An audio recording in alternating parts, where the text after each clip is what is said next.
다 같이 우리 인사합시다. 메리 크리스마스. 감사합니다.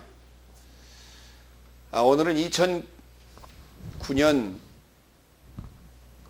성탄절입니다. 예수님께서 오신 지 2009년, 2009해가 되는 날입니다. 오늘 아침에 여러분과 함께 하나님께 예배드리게 돼서 감사합니다. 하나님께 영광입니다. 예수님이 오시는 날을 우리는 성탄일 또는 성탄절 그렇게 부릅니다. 그 날짜는 정확히 우리가 알 수가 없습니다. 그러나 그 날짜에 대하여 우리가 이러쿵저러쿵 하는 것은 의미가 사실 없습니다. 그런데도 불구하고 우리는 매년 성탄일을 맞이합니다. 오늘 우리가 성탄일을 매년 맞이할 수밖에 없는 그 이유가 뭘까요? 그러면서도 우리는 성탄일 2009회를 맞이하면서, 여러분은 몇 회를 맞이했는지 모르겠습니다. 자기 나이쯤 아마 맞이했겠죠. 모태신앙이라면. 그러나 그렇지 않은 사람이라면 신앙생활하는 그 연수만큼 성탄절을 보냈을 것입니다. 그럼에도 불구하고 우리는 성탄일의 의미가 정확히 나와 어떤 관계가 있는지를 우리는 잘 모르고, 오늘이 몇 회 예수님의 생일이냐, 또 나는 몇 번째 맞이하는 성탄절인가, 또 우리는 이 성탄절을 맞이하여서 무슨 일을 할 것인가, 나는 이웃에게 얼마나 많은 구제활동과 선행을 베풀었는가 등등, 그러한 정도의 의미, 예수님이 오신 성탄의 의미라는 것을 우리가 새기는 것으로 성탄절을 마무리하는 그런 것이 연례 행사처럼 지금까지 되어 오고 있습니다. 오늘 우리는 이사야서 54장 1절로 8절 말씀을 가지고 아내여 남편을 맞이하라고 하는, 어떠면 전혀 성탄과 관계가 없는 것 같은 하나님의 말씀을 가지고 여러분과 함께 성탄의 의미를 새겨보기를 원합니다. 오늘 우리가 성탄의 의미를 가장 크게 새겨야 될 이유는 우리의 구세주가 탄생하셨다는 것입니다. 그렇기 때문에 구세주의 탄생이라고 하는 것은 나의 구원과 아주 밀접한 관련을 가지고 있는 중요한 날임을 오늘 우리는 알 수가 있는 것입니다.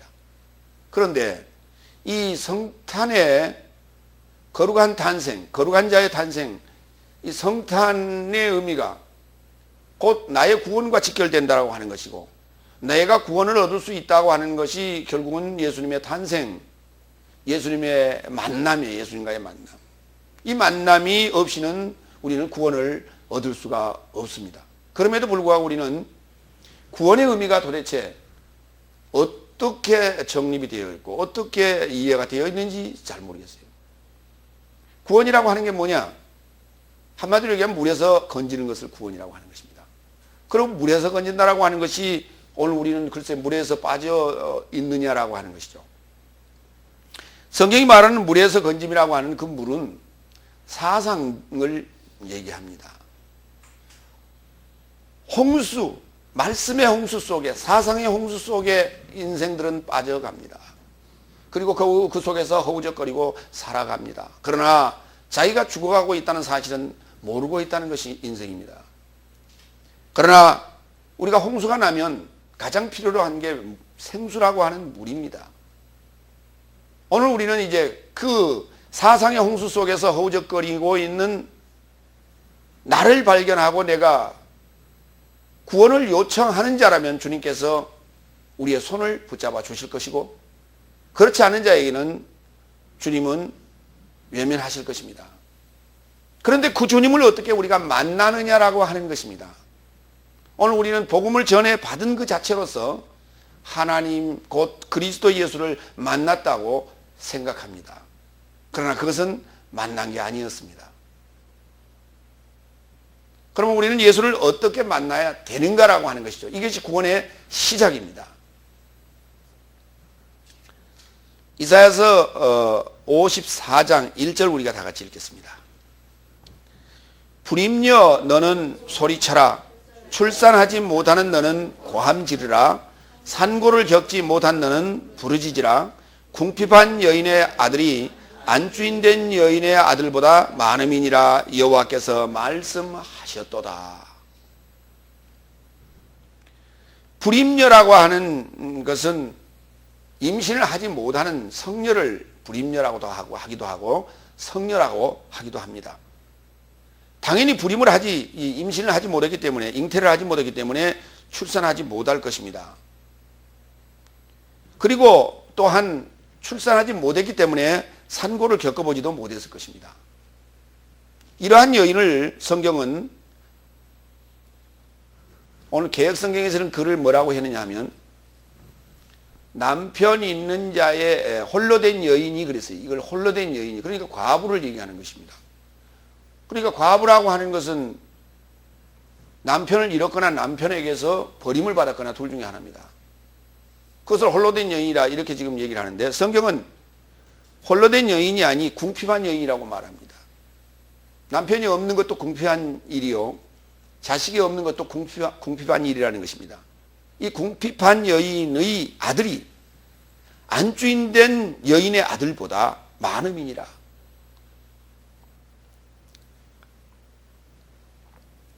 이건 있을 수가 없는 일입니다. 잉태치도 못하고 출산하지도 못하고 산고를 겪어보지도 않은 여인이 자식이 어찌하여 지금 안주인으로 자리 잡고 버젓이 살고 있는 그 여인의 아들보다 많다는 얘기입니까? 그런데 하나님께서, 여호와께서 그렇게 말씀을 해 두셨답니다. 그게 뭘까요? 라고 하는 것입니다. 이 캐스마크 우리가 찍고 가겠습니다. 이사야서 7장 14절 보겠습니다. 동일한 이사야서입니다. 그러므로 주께서 친히 징조로 너희에게 주실 것이라. 보라, 처녀가 잉태하여 아들을 낳을 것이요 그 이름을 임마누엘이라 하리라 그랬습니다. 주께서 친히 징조를 저희에게 주실 것이라. 징조를 구하라고 했더니 우리는 하나님을 시험할 수 없습니다 라고 했습니다. 징조를 구하는 그 자체가 뭐냐? 아들을 낳기를 원합니다라는 것이에요. 우리가 원치 않는다 하더라도 하나님께서는 친히 우리더러 아들을 낳게 하시겠다는 것입니다. 이것이 임마누엘이에요. 하나님의 의도입니다. 하나님이 우리와 함께 계시기를 원하시는 하나의 방법으로서 처녀가 잉태하여 아들을 낳겠다는 것입니다. 그 처녀가 잉태하여 아들을 낳는 그 처녀는 우리가 알고 있는 2000년 전 마리아 맞습니다. 그러나 그 마리아는 바로 모반녀였습니다. 여러분과 저도 이 모반자의 삶을 산다면 마리아와 같은 처녀가 될 것이라는 것입니다. 우리는 마리아라고 하는 동정녀, 정결한 여인으로서만 묘사를 하고 있으나 오늘 우리는 그가 정결했던가라고 하는 것에 대한 것을 살펴보기를 원합니다. 다음 히브리서 11장 11절로 12절에 우리가 아브라함과 사라에 대한 얘기를 좀 보겠습니다. 믿음으로 사라 자신도 나이 늙어 단산하였으나 잉태하는 힘을 얻었으니 이는 소식 전하시는 일을 미쁘신 줄 알미라. 이러므로 죽은 자와 방불한 한 사람으로 말미암아 하늘의 허다한 별과 또 해변의 무수한 모래와 같이 많이 생육하였느니라. 그렇게 말합니다. 사라는 믿음으로 나이 들고 단산하여서 아들을 낳을 수가 없었습니다. 그는 아들을 낳은 적도 없습니다. 오늘 이사야서 54장 1절에 얘기하고 있는 그 불임녀요 출산하지 못한 자요 산고를 겪어보지 못한 여인이었습니다. 그런데도 불구하고 어떻게 아이를 낳을 수 있었단 말입니까? 이건 도대체 이해가 가지 않는 얘기입니다. 그럼에도 불구하고 그는 아들을 이렇게 낳았다고 얘기합니다. 소식 전하시는 일을 믿음직스럽게 보았다고요. 믿음직스럽게 맞이했다는 것입니다. 그랬더니 그 죽은 자와 방불한 사람에게서 사람으로 말미암아 하늘의 허다한 별과 바닷가의 모래와 같은 해변의 무수한 모래와 같은 자들을 만들어냈다고 얘기합니다. 우리는 그렇게 지금 알고 있습니다.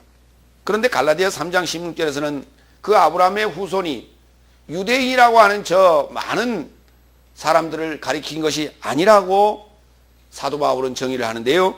갈라디아 3장 16절 다 같이 보겠습니다.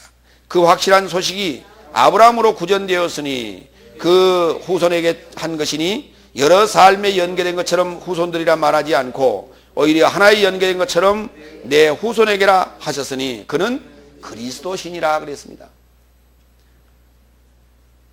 여호와께서 소식을 전해줬는데요. 누구에게 소식을 전했냐? 아브라함에게 소식을 전했고 사라에게 소식을 전했는데 그 소식으로 잉태한 그 소식의 자녀가 이삭으로 탄생했는데 그리하여 계속해서 나아진 그 족보가 연결돼서 마지막으로 나아진 자가 그리스도입니다. 성경은 그 그리스도 한 분을 얻기 위하여 아브라함과 그리고 사라에게 소식을 전했다고 말합니다. 그렇다면 여기 복수로 나와 있는 것들은 도대체 뭘까요? 이것이 하나님의 기나긴 사역들이었습니다. 나는 그 사역에 반응했을 따름이었습니다. 다시 말해서 왜 갑자기 불임자여 출산하지 못한 자여 왜 산고를 겪어보지 못한 자라고 말할까요? 그는 이미 하나님과의 만남 속에 있었다는 얘기입니다. 오늘 우리가 하나님과의 만남 속에 하나님의 역사 속에 우리는 생활하는 가운데 있으면서 오늘 이스라엘 백성이 가나안 땅에 들어와서 하나님의 법 아래에서 하나님의 통치를 받고 있는 그 상황과 같이 오늘 우리도 교회라고 하는 곳에 나와서 하나님 말씀을 들으면서 하나님의 통치 아래 생활하고 있으면서 오늘 이사야서 54장 1절을 듣게 되는 것입니다. 불임여여 소리쳐라. 출산하지 못하는 너는 고함지르라. 산고를 겪어보지 못한 너는 부르짖으라고 말합니다. 왜냐하면 궁핍한 여인이 안주인된 여인의 아들보다 많은 자녀를 두게 될 것이라고 말합니다.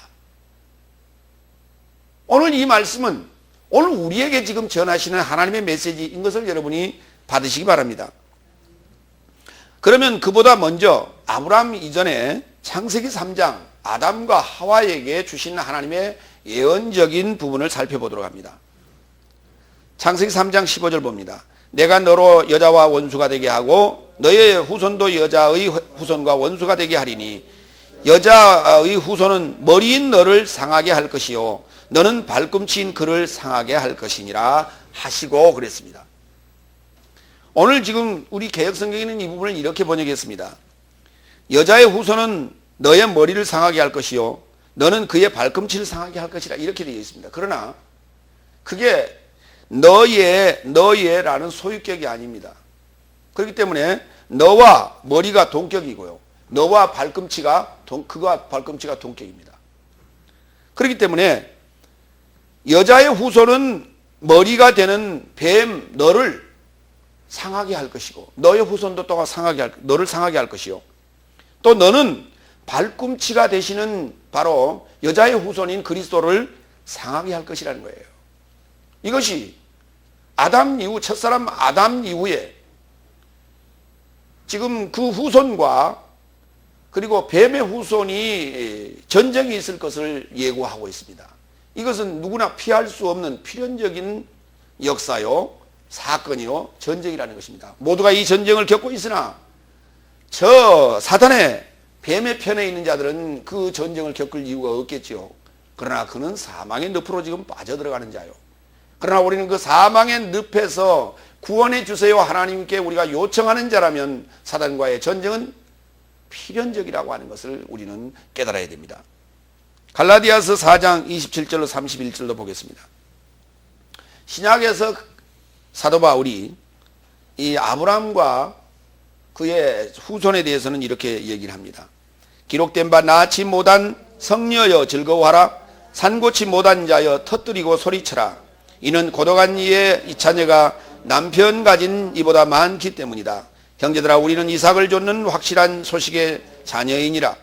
그러나 그때 육체를 따라 나아진 자가 성령을 따라 난 자를 핍박한 것 같이 지금도 그와 같도다. 그러나 성경은 무엇을 말하느냐. 여종과 그녀의 아들을 내어 쫓으라. 왜냐하면 여종의 아들이 자유로운 이의 아들과 함께 결코 상속하지 못하느니라. 그런즉 형제들아 우리는 여종의 자녀가 아니요 자유로운 이의 자녀니라. 오늘 이삭을 좇는 확실한 소식의 자녀라고 말하며 여전히 동일하게 이사야서 54장 1절에 기록된 내용이 갈라디아 4장 27절에 기록이 되어 있고요. 또 성경은 지금까지 얘기합니다. 여종과 그의 아들을 내어 쫓으라. 왜냐하면 종의 아들과 자유자의 아들이 함께 상속을 받을 수가 없다라는 것입니다. 그러니까 오늘 옆자리에 있는 여종의 아들을 내어 쫓으라는 얘기가 아니고요.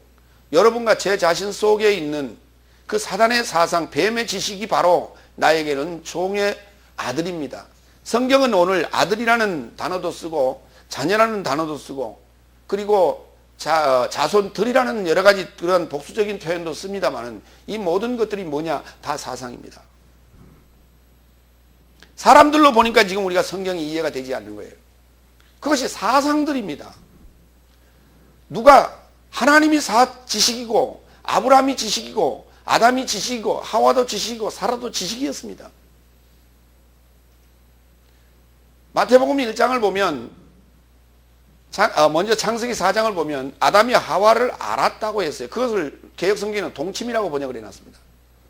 알았다는 것입니다. 무엇이요? 알았다는 것은 상대가 지식이라는 것입니다. 왜냐하면 하와가 가진 지식이 뭐였냐? 뱀이 준 지식이었습니다. 그래서 그 지식을 알았어요. 서로 공유했다라고 하는 것입니다.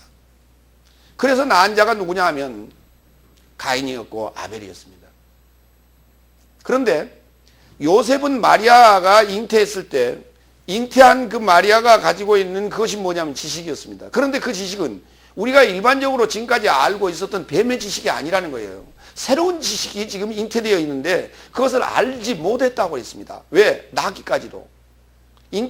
낳기까지도 동침하지 않는 것이 아니라 알지 못했다고요. 알 수가 없었다고요. 왜냐하면 새로운 지식이 온 거예요. 새로운 비밀이 온 거예요. 오늘 그렇기 때문에 여종의 아들이 어디 있냐? 내 안에 있어요. 자유자의 자식이 어디 있냐? 내가 낳아야 됩니다. 우리는 지금 여종의 아들의 입장으로 살고 있는 것입니다. 그러나 이 여종의 아들의 입장으로 내가 산다면 하나님 나라를 상속할 수가 없습니다.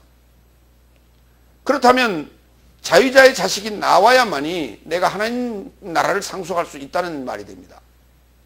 오늘 성경은 우리들은 지금 이와 같은 상황이 아니었을 때 궁핍한 자라 고독한 여인이라 이렇게 표현하는 것입니다. 이 궁핍과 고독한 여인이 소리질러 외쳐서 하나님으로부터 우리가 은혜를 입어야 되는데 그것이 바로 아들을 낳게 되는 것입니다.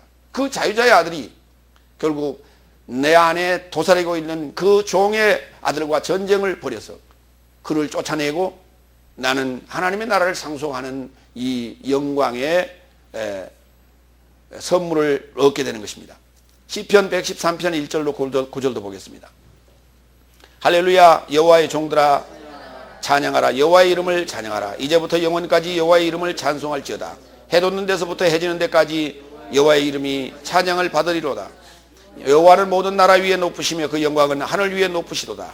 여호와 우리 하나님과 같은 자 누구리요? 높은 위에 앉으셨으나 스스로 낮추사 천지를 살피시고 가난한 자로 진토에서 일으키시며 궁핍한 자를 거름 무더기에서 드셔서 방백들 곧 백성의 방백들과 함께 세우시며 또 잉태치 못한 여자로 집에 거하게 하사 자녀의 즐거운 어미가 되게 하시는도다. 할렐루야.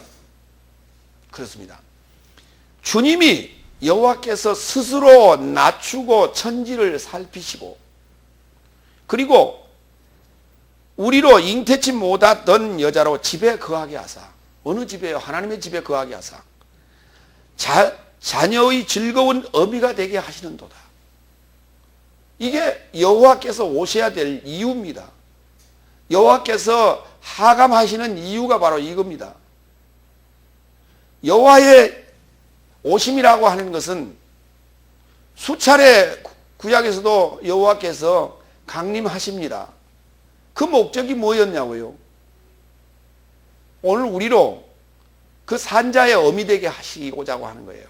그러면 무엇으로 우리에게 오시는가요? 소식으로 오신다는 것입니다. 소식으로 들어오셔서 그 소식이 잉태되기를 기다리고 계시는 거예요. 그런데 우리는 소식을 잉태하기는 커녕 그 소식을 주신 상황만을 기억하고 있는 것입니다. 하나님의 성령이 임재하시고 여호와께서 강림하시는 상황만을 기억하고 있는 거예요. 그 사건만을 기억하고 있는 것이지, 하나님이 우리에게 주신 메시지, 말씀, 소식이 내 안에 성령으로 잉태되어지는 이 비밀을 내가 믿지 못하고 있는 거예요. 사건으로 오신, 상황으로 우리에게 전개됐던 이 상황들은 우리가 믿을 수밖에요. 그건 믿음의 대상이 아닙니다. 보고 확인하는 것이고 기억 속에 남아있을 뿐입니다. 그 기억은 오래도록 합니다.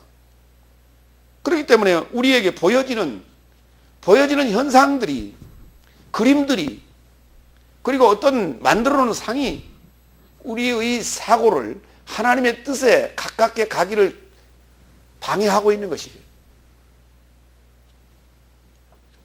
두 번째, 이사야서 54장 2절로 5절 보겠습니다. 우리는 하나님의 말씀을 받았습니다. 교회에 나와서 신앙생활을 하기 시작합니다. 그러나 배반과 음행, 반목을 거듭합니다. 그리고 하나님의 진노에 우리가 또 괴로워합니다. 그러나 하나님께서는 여호와가 온 땅의 하나님으로 친히 스스로 초청하신다고 했어요. 우리가 오세요라고 요청하는 것이 아니라 하나님께서 친히 스스로 초청하셔요. 놀라운 일이에요. 오늘 이사야서 7장 14절의 내용과 흡사합니다. 이사야서 54장 2절로 5절을 읽겠습니다. 내 장막터를 넓히도록 하라. 내 처소의 휘장을 억제하지 말고 뻗게 하라. 너의 남은 사역을 길게 하며 너의 말뚝을 견고히 할지어다.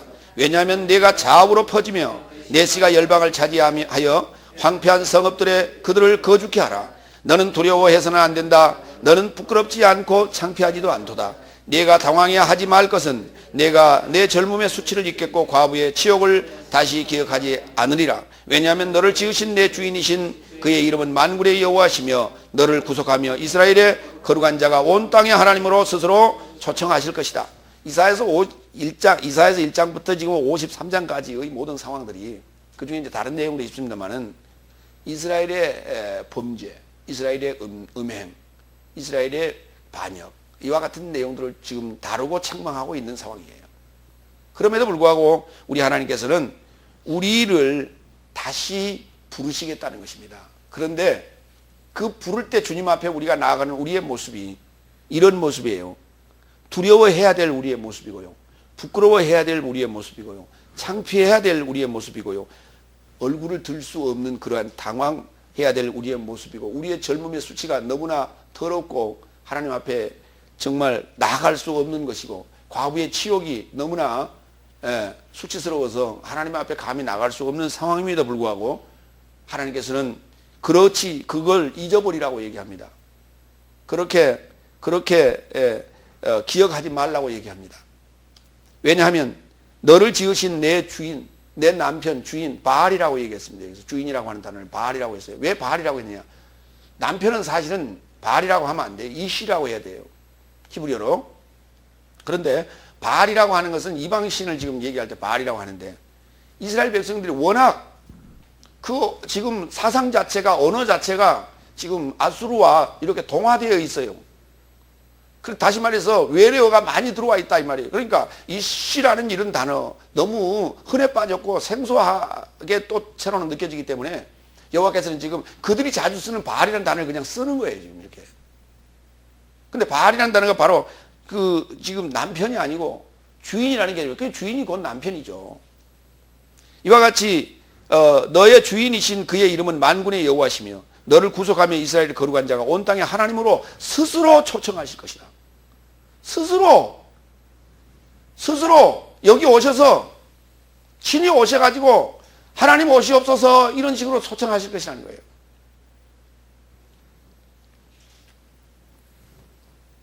이와 같이 하나님께서 우리가 초청할 수 없어요. 왜?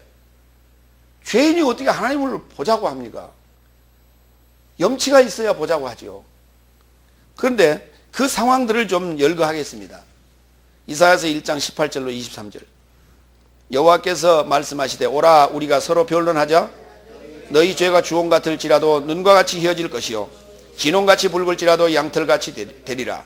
너희가 즐겨 순종하면 땅에 아름다운 소산을 먹을 것이요 너희가 거절하여 배반하면 칼에 삼키우리라. 여호와의 입의 말씀이니라. 진실하던 성읍이 어찌하여 창기가 되었는고 공평이 거기 충만하였고 의리가 그 가운데 거하여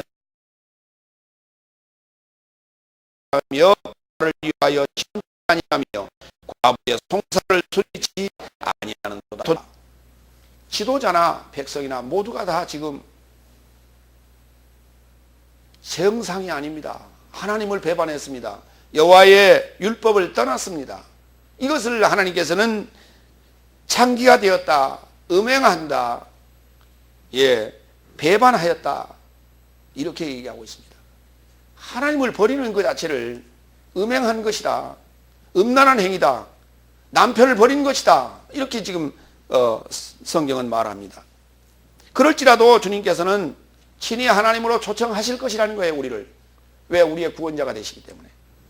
에레미야 3장 1절로 3절 세상에서 말하기를 가령 사람이 그 아내를 버리고 그가 떠나 타인의 아내가 된다 하자 본부가 그를 다시 받겠느냐. 그리하면 그 땅이 크게 더러워지지 않겠느냐 하느니라. 나 여호와가 말하노라. 내가 많은 무리와 해금하고도 내게로 돌아오려느냐. 내 눈을 들어 자산을 보라. 너의 행음치 아니한 곳이 어디 있느냐. 내가 길가에 앉아 사람을 기다린 것이 광야에 있는 아라바 사람 같아서 음란과 행악으로 이 땅을 더럽혔도다. 그러므로 단비가 그쳤고 늦은 비가 없어졌느니라. 그럴지라도 내가 장녀의 낯을 가졌으므로 수치를 알지 못하느니라. 책망이죠. 이럴지라도 주님께서는 스스로 초청하시겠다는 것입니다. 자산을 들어보라. 자산을 보라. 내 눈을 들어 벌거벗은 민둥산을 보라. 그 민둥산이 바로 너의 모습이고 우리의 모습이에요. 너의 행음치 아니한 곳이 어디가 있느냐. 온 몸이 다 지금 행음으로 붉게 물들어 있다는 것입니다. 이게 우리의 모습이에요. 지금. 그럴지라도 하나님께서는 우리를 구원하시고 아내로 받아주시겠다는 것입니다. 에스겔서 16장 22절 보겠습니다. 에레미야서는 지금 이스라엘 백성들이 다 북이스라엘과 남유다가 멸망하기 바로 직전에 에레미야 선지자를 통하여 쓰고 있는 것입니다. 근데 그들이 지금 북이스라엘과 남유다가 멸망하게 된 그 이유가 뭐냐면 바로 음행입니다. 음란입니다. 아담과 하와가 지었던 죄가 뭡니까? 음란이었습니다. 음행이었습니다. 간음죄였습니다. 그런데 그 조상의 행위를 계속해서 하나님의 법을 받았음에도 지금 하고 있다는 것입니다. 지금 에스겔서 16장은 에스겔서는 이제 포로된 적지 바벨론에서 에스겔 선지자를 통하여 기록한 책입니다. 내 어렸을 때에 벌거벗어 적신이었으며 피투성이가 되어서 발짓하던 것을 기억지 아니하고 내가 모든 가증한 일과 음란을 행하였느니라. 43절로 넘어갑니다. 내가 어렸을 때를 기억지 아니하고 이 모든 일로 나를 경록케 하였은즉 내가 내 행위대로 내 머리에 보응하리니 내가 이 음란과 내 모든 가증한 일을 다시는 행하지 아니하리라. 나 주 여호와의 말이니라. 그렇기 때문에 이 음란과 모든 가증한 일, 하나님을 배반하는 일, 하나님의 말씀을 떠난 일, 모든 일 때문에 지금 그들을 지금 포로 만들어서 바벨론 아래 두어서 지금 혼쭐 내고 있는 것입니다. 하나님의 진노예죠. 그래서 그것을 다시 행치 아니하게 하기 위하여 부르시고 또 하나님의 지금 그들을 진노하심의 역사다 이렇게 이해하시면 되겠습니다. 호세아서 4장 6절로 12절 봅니다. 내 백성이 지식이 없음으로 망하는도다. 내가 지식을 버렸으니 나도 너를 버려 제사장이 되지 못하게 할 것이요 내가 내 하나님의 율법을 잊었으니 나도 내 자녀들을 잊어버리리라. 저희는 번성할수록 내게 범죄하니 내가 저희의 영화를 변하여 욕이 되게 하리라. 저희가 내 백성의 속죄 제물을 먹고 그 마음을 저희의 죄악에 두는도다. 장차는 백성이나 제사장이나 일반이라. 내가 그 소행대로 벌하며 그 소위대로 갚으리라. 저희가 먹어도 배부르지 아니하며 행음하여도 수요가 더하지 못하니 이는 여호와 좇기를 그쳤음이니라. 음행과 묵은 포도주와 새 포도주가 마음을 빼앗느니라. 내 백성이 나무를 향하고 묻고 그 막대기는 저희에게 고하나니 이는 저희가 음란한 마음에 미혹되어 하나님의 수화를 음란하듯 떠났습니다. 하나님의 지식, 하나님의 법을 버리고 떠나는 것을 음행이 음란이라고 말하는데요. 그런데 저희가 먹어도 배부르지 아니하고 행음하여도 수요가 더하지 아니한 것이 아니에요. 실제는 수요가 더합니다. 수요가 더합니다. 그들의 재물, 속죄 재물을 먹고 그 마음을 저희의 죄악에 두는도다. 번성합니다. 그러나 번성할지라도 수요가 많아질지라도 하나님께서는 그 수요를 세지 않겠다는 거예요. 왜냐하면 셀 만한 자가 하나도 없다는 것입니다. 그 안에 하나님 나라에 들어올 자, 하나님 나라를 상속할 자가 그 중에는 하나도 없기 때문에 그 수요가 늘지 않는다고 지금 말하고 있는 것이에요. 외적인 수량이 늘지 않는 것이 아니에요. 외적인 수는 많아집니다. 이것이 뭐냐고요? 하나님 말씀을 떠나면 사람의 수는 많아집니다. 그럴지라도 하나님이 정작 찾으시는 사람은 그곳에 없다는 것을 우리는 지금 말씀을 통해서 우리가 보게 되는 것입니다. 예레미야 3장 14절. 나 여호와가 말하노라. 배역한 자식들아 돌아오라. 나는 너의 남편임이니라. 내가 너희를 성읍에서 하나와 족속 중에서 둘을 택하여 시온으로 데려오겠답니다. 그러나 이 말씀, 예레미야가 전하는 이 말씀을 저희는 듣지 못해 않았습니다. 예레미야를 향하여 돌을 던지기 시작했습니다. 저주하기 시작했습니다. 왜? 선지자가 우리를 향하여 좋은 메시지를 증거하지 아니하고 어찌하여 욕된 얘기, 우리가 싫어하는 얘기만을 증거하고 있냐고 예레미야 선지자를 향하여 돌팔매질 했습니다. 오늘 제가 여러분 성탄절인데 어찌하여 좋고 아름답고 그러한 귀에 좀 달콤한 얘기는 전하지 아니하고 오늘 음행과 음란과 배반과 가증한 일들을 행했다고 하는 이런 메시지를 우리에게 증거하고 있을까요? 이게 선지자의 몫이었습니다. 그렇기 때문에 선지자의 몫이라고 하는 것이 바로 그렇습니다. 이와 같은 것을 꼬집어 그 마음을 후벼 파니 마음이 상할 수밖에요. 그러니 그곳에 가고 싶지 않습니다. 이것이 바로 선지자의 삶입니다. 그러나 그것을 견디고 내 것이라고 여기며 그 말씀을 듣고 하나님 앞에 회개하고 또 감사하는 사람들이 있다면 그는 진정한 하나님의 백성이 되겠지요. 호세아서 2장 7절로 8절. 저가 그 연애하는 자를 따라갈지라도 미치지 못하며 저희를 찾을지라도 만나지 못할 것이라. 그제야 저가 이르기를 내가 본 남편에게로 돌아가리니 그때에 내 형편이 지금보다 나았음이라 하리라. 곡식과 새 포도주와 기름은 내가 저에게 준 것이요 저희가 바알을 위하여 쓴 은과 금도 내가 저에게 더하여 준 것이오늘 저가 알지 못하도다 그랬어요. 바알을 위하여 금과 은을 저희가 썼는데 그것도 바로 내가 준 것이라고요. 그런 남편이 어디가 있어요? 바람 피우라고 용돈도 주고 바람 피우라고 옷도 사주고 바람 피우라고 신발도 사준 그런 남편이 어디 있겠습니까? 우리 하나님 여호와 외에 어떤 이가 그런 일을 하겠습니까? 그럴지라도 그를 다시 받아주겠다는 것입니다.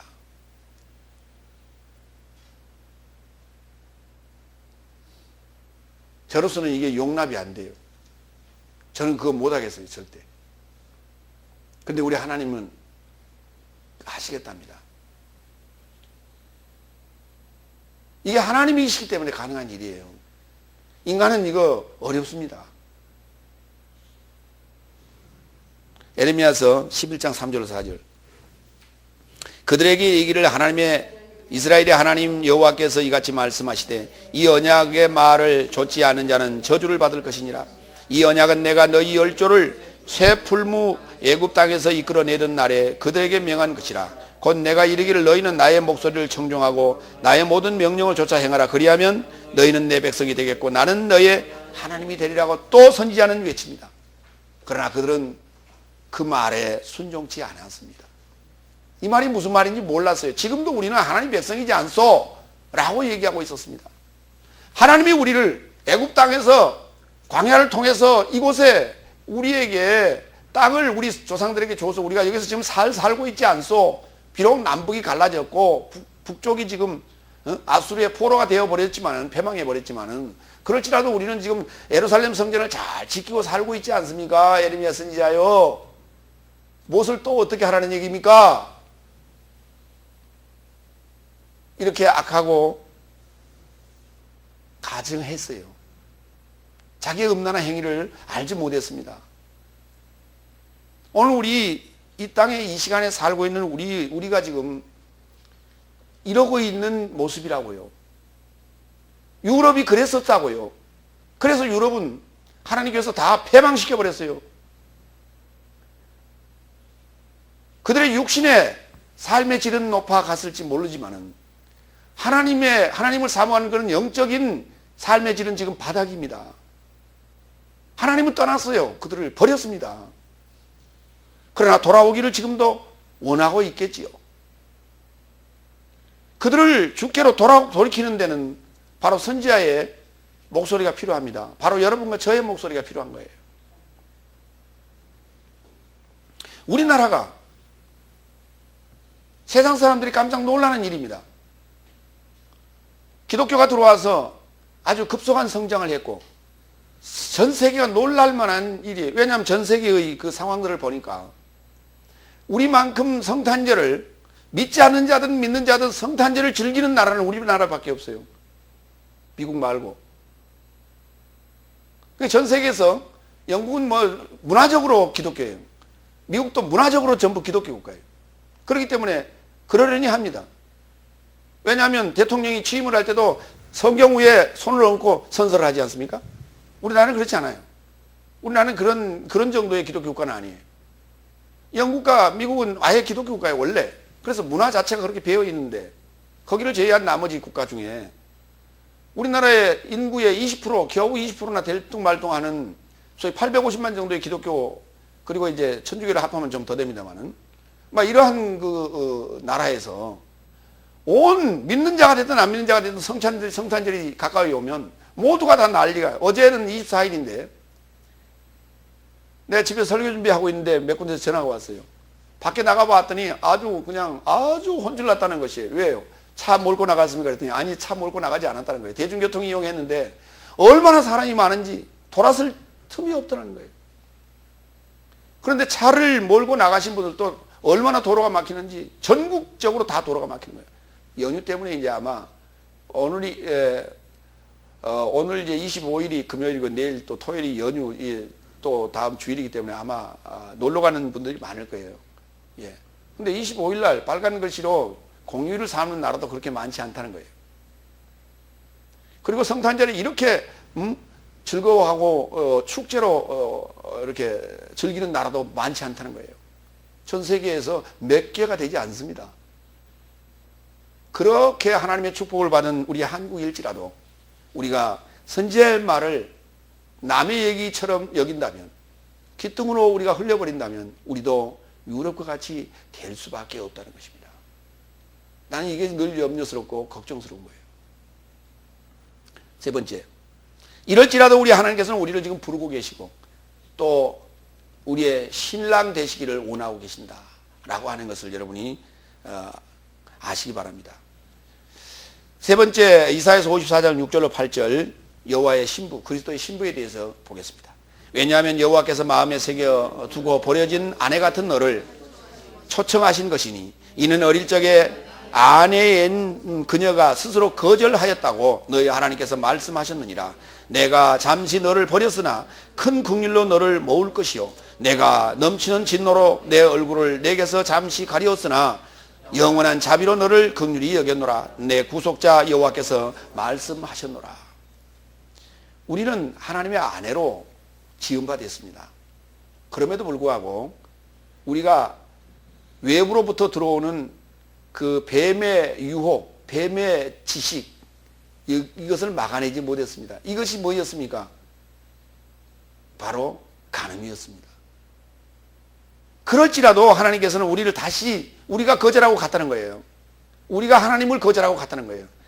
예, 그럼에도 우리를 긍휼로 모으실 것이고 영원한 자비로 긍휼히 여기고 우리의 구속자가 되시며 우리의 남편 되시기를 원하시고 계신다는 것입니다. 지금 이것이 하나님의 긍휼이고 하나님의 사랑이고 하나님의 은혜예요. 이사야서 62장 4절 보겠습니다. 다시는 너를 버리운 자라 칭하지 아니하며 다시는 내 땅을 황무지라 칭하지 아니하고 오직 너를 헵시바 그녀 안에 나의 기쁨이라는 뜻이에요. 라 하며 또 내 땅을 비울라 안주인 된 자라 하리니 이는 여호와께서 너를 기뻐하실 것이며 내 땅이 안주인 노릇 할 것이라 그랬습니다. 너가 땅이 하늘이 주인이고 땅은 아내입니다. 그런데 이 땅이 버려진 땅이 아니라 황무지가 아니라 음란한 여인이 아니라 이제는 비울라라 안주인 된 자라고요. 안주인 노릇하게 될 것이라고 말하고 있습니다. 얼마나 위로가 되는 말씀인지 몰라요. 내가 하나님의 아내가 되어서 하나님의 자녀를 돌보는 안주인이 되겠다고요. 믿습니까? 이 얼마나 놀라운 말씀이에요. 하나님이 나를 안주인 삼아주시겠대요. 그러면 하나님은 뭐 하시겠다는 거예요? 사랑채에 거하시겠다는 겁니다. 우리의 정서로 볼 때는 이건 놀라운 일입니다. 우리는 그 창고의 열쇠를, 곳간의 열쇠를 가지고 있는 자를 보고 안주인이라고 해요. 안방마님 이렇게 부릅니다. 그리고 그 남편 되시는 이가 사실은 주인이에요. 모든 등기는 남편 이름으로 되어 있습니다. 재산이. 그럼에도 불구하고 그는 사랑채에 거하셨어요. 남편은 사랑채에 거하시고요. 아내는 안채에 거하셨어요. 그러니까 안주인의 권세가 훨씬 더 높았습니다. 근데 참 재미난 거예요. 우리나라의 정서가 그러합니다. 그런데 미국의 정서는 그렇지 않습니다. 우리보다 훨씬 쉽게 헤어집니다. 그런데 그들은 혼인을 하면 남편 성으로 갈아탑니다. 우리는 결혼을 해도 혼인을 해도 자기의 성을 그대로 가지고 갑니다. 김씨 여인은 김씨 성을 그대로 쓰고 있고 박씨 여인은 박씨 여인 그 이름 성을 그대로 쓰고 있습니다. 그럼에도 불구하고 자기가 안주인 노릇을 하는 거예요. 안방 차지하고. 그렇기 때문에 우리 한국의 여인들의 그 권위가 훨씬 더 그 성장되어 있었음을 우리는 알 수가 있습니다. 그러나 외적인 측면에서 볼 때 한국이 여인들이 많이 학대를 받았다. 남존 여비 사상이다. 이렇게 해서 여권 신장을 한때는 부르짖으면 지금은 이제 여권 신장이 거기가 되어 있는 상황이죠. 그러나 본래적인 우리의 정서는 지극히 성경적이고 하나님의 그 자녀다운 지금 그 풍습들이 우리에게 남아 있음을 우리는 보게 되는 것입니다. 이와 같이 이제 너를 헵시바 그녀 안에 나의 기쁨이 잉태할 것이고 그의 안에 나의 기쁨이 자라고 있고 그의 안에 나의 기쁨인 하나님의 자녀가 탄생될 곳이라고 지금 이렇게 헵시바라고 말하겠다는 것입니다. 또 그 땅을 내 땅을 뷸르라 이렇게 말씀하시겠다는 거예요. 그 뷸르라는 단어가 이제 그 발이란 단어가 이제 변형된 거예요. 여성으로 변형된 단어입니다. 이사야서 11장 9절로 12절 보겠습니다. 나의 거룩한 산 모든 곳에서 해냄도 없고 상함도 없을 것이니 이는 물이 바다를 덮음같이 여호와를 아는 지식이 그 땅에 충만할 것입니다. 그날에 이새의 뿌리에서 한 싹이 나서 만민의 기호로 설 것이며 열방이 그에게로 돌아오리니 그녀가 그 땅이 영광의 거처가 되었도다. 그날에 주께서 다시 손을 펴사 그 남은 백성을 아수르와 예국과 바드로스와 구스와 엘람과 시날과 하맛과 바다 섬들에서 돌아오게 할 것이라. 여호와께서 열방을 향하여 기호를 세우시고 이스라엘의 쫓긴 자를 모으시며 땅 사방에서 유다의 이산한 자를 모으시리니. 주님께서 우리를 하나님의 아내 삼아주시는 그 상황이 바로 아까 헵시바라 그녀 안에 기쁨이 충만할 것이라 그랬는데 이 상황이 뭐냐면 여호와를 아는 지식이 그 땅에 충만할 것이라는 거예요. 우리가 사는 이 땅에 충만한다는 얘기나 우리 속에 충만한다는 얘기는 같은 맥락이에요. 그녀 그 땅이 영광의 거처가 되었도다. 성경은 이렇게 합니다. 하나님께서 그리스도의 신부 삼아 주셔서 그 영광의 거처를 삼으시겠다는 것입니다. 하나님께서 친히 그곳에 오셔서 잉태하시고 하나님께서 친히 그곳에 오셔서 출생하시고 하나님께서 친히 그곳에서 사역하시고 함께 나와 죽어주시겠다는 거예요. 십자가에서. 그리고 나와 함께 부활하시겠다는 것입니다. 그리고 난 후에야 우리는 진정한 주님을 남편으로 이제 만나게 되는 거예요.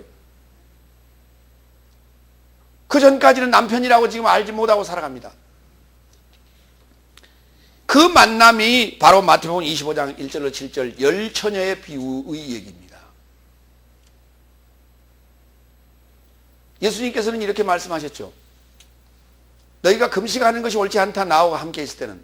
혼인집 그 아들들이 나와 함께 있을 때는 금식하는 것이 옳지 않다. 그러나 신랑을 빼앗길 날이 오리니 그때야 너희가 금식하리라 했어요. 그전에는 신랑인지 모르고 살았습니다. 그러나 빼앗기는 그 순간에 주님을 십자가에서 죽게 하고 그 다음에 우리가 하늘로 승천하게 하신 그 상황, 승천되는 그 상황을 지금 남편을 빼앗겠다고 얘기하는 거예요. 신랑을 빼앗겠다고 지금 얘기하는 것입니다. 그 전까지는 우리가 함께 있으나 혼인집의 상황이 있음에도 불구하고 우리는 알지 못하고 살고 있었던 것이에요. 그리고 내가 지금 잉태하여 출생한지도 지금 사실 알지 못하고 살았습니다. 이것이 성경의 지금 비밀입니다. 자, 우리는 이제 다시 오실 그분, 성령으로 다시 오시는, 임재하신 그 지금 신랑을 맞이하는 상황을 지금 마태복음 25장에서는 써놨어요. 보겠습니다. 그때 하늘된 삶의 나라는 마치 열처녀 삶과 같게 될 것이다. 어떤 이들이 그들의 등을 들고 신랑의 마중을 위하여 나갔는데 그녀의 삶으로부터 다섯은 슬기로운 삶이고 다섯은 미련한 삶이었더라. 어떤 미련한 삶은 자신의 삶의 등을 가졌으되 자신의 삶과 함께 기름을 갖지 못하였었다. 그러나 슬기로운 삶은 그의 등된 삶과 함께 자신의 그릇인 삶 안에 기름을 가졌었다. 그런데 신랑이 시간이 걸림으로 모든 삶이 졸며 잠자고 있더니 그러다 밤중에 소리가 났는데 보라 신랑이 오고 있으니 그의 마중을 하러 나오너라. 그때 그 처녀된 삶이 모두 일어나 그의 삶의 등을 준비하였는데 8절 넘어갑니다. 미련한 삶의 슬기로운 삶에게 말하되 너의 삶의 기름에서 나의 삶에게 주어라. 왜냐하면 나의 삶의 등불된 삶이 꺼져감을 당하고 있기 때문이다. 그러나 슬기로운 삶이 판단을 마치고 말하되 절대 안 된다. 나의 삶과 너의 삶에 넉넉지 못하다. 그러니 차라리 판매하는 삶을 향해 가서 너의 삶으로 살아. 그리고 너의 삶이 사려고 떠나자 저의 삶이 사려고 떠나자 신랑이 이르렀고 그리고 예비한 삶은 그와 함께 혼인식을 하려 들어갔고 문은 잠기게 되었더라. 그리고 후에 그의 삶이 이르러 남은 처녀된 삶이 이르러 주여 주여 나의 삶에게 열어주소서. 그러자 그가 판단을 마치고 이르되 진실로 내가 너의 삶에게 이르노니 내가 너의 삶을 알지 못한다. 그런즉 깨어있으라. 인자는 너의 삶이 날도 알지 못하고 시도 모르는 누군가 안에 이르고 있기 때문이다. 깨어있지 않은 이 미련한 다섯 처녀, 깨어있었고 삶으로 기름을 준비하였던 지혜로 슬기로운 다섯 처녀. 이 슬기로운 다섯 처녀가 누구였습니까? 노아와 같은 삶을 살았습니다. 바로 의인의 삶을 살았기 때문에 그 의인의 삶 자체가 바로 신랑을 준비하는 것이고 그 의인의 삶 자체가 기름 등불을 준비하는 것이라고 성경은 얘기합니다. 오늘 지금 그 미련한 다섯 처녀가 기름 좀 달라고 할 때 슬기로운 다섯 처녀가 얘기합니다. 그것은 나눠줄 수 있는 것이 아니라는 거예요. 절대 안 된다고 얘기합니다. 너의 삶으로 가서 살라는 거예요. 오늘 우리가 기름을 준비한다라고 하는 것은 내 삶으로 사는 것입니다. 내 삶으로 준비하는 것입니다. 내 삶 자체가 기름이 되는 것입니다. 이것이 바로 내 삶으로 나를 태우는 기름인 것입니다. 바로 초를 이해하시면 돼요. 초와 등불이 그렇지 않습니까? 등불 자체가 무엇이에요? 그 자체가 그게 자기 몸뚱아리가 자기 삶이에요. 초의 몸뚱아리가 자기 삶이고 등불의 그 기름 덩어리가 자기 삶이에요. 자기 삶을 태워서 불을 비추는 것이 아닙니까? 오늘 바로 우리가 기름 등불을 준비했다라고 하는 것이 바로 부활하신 주님을 주의 성령을 만나서 그 성령으로 말미암아 우리가 의인의 삶을 살았을 때에 우리는 신랑을 준비하는 등불을 준비하고 있다. 이렇게 얘기할 수가 있고요. 그 신랑은 밖에 있는 게 아닙니다. 여러분 자신 안에서 여러분 스스로가 잉태하여 출생해야 됩니다. 그렇게 출생된 그 아들이 점점 자라서 여러분 자신을 교육할 겁니다. 여러분 스스로를 양육하게 만들 거예요. 이것이 저와 여러분과의 만남 속에서 여러분 안에 그리스도의 성장이 지금 성장된 자의 입을 통하여 증거되는 그 흐레마를 통해서 내 안에 그리스도가 성장하게 되는 것입니다. 그 그리스도가 성장하고 양육되어졌을 때 여러분은 십자가에서 그리스도와 함께 십자가의 못을 받고 그리고 부활하여 승천하게 되는 것이고, 그리고 나서야 하늘로부터 오시는 성령의 세례를 받고 여러분은 기름 준비하러 나가게 되는 것입니다. 이것이 천국이에요. 오늘 지금 마태복음 25장에 나와 있는 절천의 비유는 천국의 비유입니다. 그리고 그 클라이막스, 계시록 21장 1절로 2절에 예루살렘 성으로 우리가 나타나게 되는 그 수리된 완전한 신부의 모습이 계시록 21장 1절로 2절에 그려지게 됩니다. 내가 새 하늘과 새 땅을 보니 처음 하늘과 처음 땅이 지나갔고 바다는 이후로 있지 않더라. 또 내가 거룩한 성 새 예루살렘을 보매 하늘에서 나서 하나님께로부터 내려오는데 남편에게 수리받은 신부같이 예비되었더라. 오늘 여러분이 여러분의 집을 수리할 자는 여러분의 집의 주인이어야 됩니다. 여러분의 집의 주인이 여러분의 남편이 되는 것입니다. 그분이 바로 여호와요, 그분이 바로 그리스도인 것입니다. 여호와란 뜻은 실체를 소망하시는 이입니다. 그 실체를 소망하여 실체를 소망한다는 것이 소식으로 우리에게 계속 지금 증거하고 있고 우리에게 들어오고 있으나 우리가 그것을 믿지 못하니까 잉태치 못한 거예요. 내가 잉태하여 출산하게 되면 바로 여호와라고 하는 실체를 소망하시는 이의 뜻이 이루어진 것입니다. 이제 그분이 내 안에서 나의 주인이 되어서 자기의 처소를 만들기 시작할 거예요. 그것이 바로 거룩한 거처가 되는 거예요. 하나님의 거룩한 거처. 그 집을 수리하고 나를 온전한 신부 만들었어요. 하나님의 성령 세례를 주므로 그때부터 내가 거룩한 처녀가 되어서 거룩한 신부가 되어서 하나님의 진정한 하나님을 만날 수 있는 그 기름 등불을 준비하는 지혜로운 처녀의 삶을 사는데 그것이 바로 증거자의 삶이에요. 그것이 바로 사도의 삶이에요. 그것이 바로 기름 등불을 준비하는 지혜로운 처녀의 삶이라 하는 것입니다. 그리고 나서 이제 하나님을 완전히 만나는 그 장면이 계시록 21장에 지금 묘사되어 있는 것이에요. 여러분 모두가 다 역사적인 이야기로 성탄을 기억하고 있지 마시고 여러분 자신 안에서 잉태되어지고 출생되어지고 여러분 자신 안에서 여러분의 집을 수리하는 주님을 만나시기 바랍니다. 이것이 진정한 구원의 길이에요. 그리고 이제 여러분이 이 땅을 하직할 때 나의 영원하신 나의 신랑, 나의 남편 하나님을 내가 수리된 몸으로 새 예루살렘 성의 모습으로 하나님을 맞이할 수 있는 여러분 되시기를 축복합니다. 기도하겠습니다. 전능하신 아버지 하나님 은혜를 감사합니다. 하나님께서 이 불충하고 이 더럽고 가증하고 음란한 이 여인의 몸 안에 자신의 그 거룩한 몸을 의탁하시려고 이곳에 오셔서 이 땅을 거룩히 하시고 이 땅에 하나님의 거처를 삼으신다 하니 저희가 감히 몸둘 바를 모르겠으나 하나님의 명령이고 하나님의 권면이니 그대로 믿고 받기를 원합니다. 그래서 하나님의 그 거룩하신 몸을 우리가 만지고 보고 또 사랑할 수 있게 됨을 감사합니다. 이를 또한 우리가 실천하고 느끼고 증거할 수 있게 하여 주옵소서. 감사하며 그리스도 예수의 이름으로 기도하옵나이다. 아멘.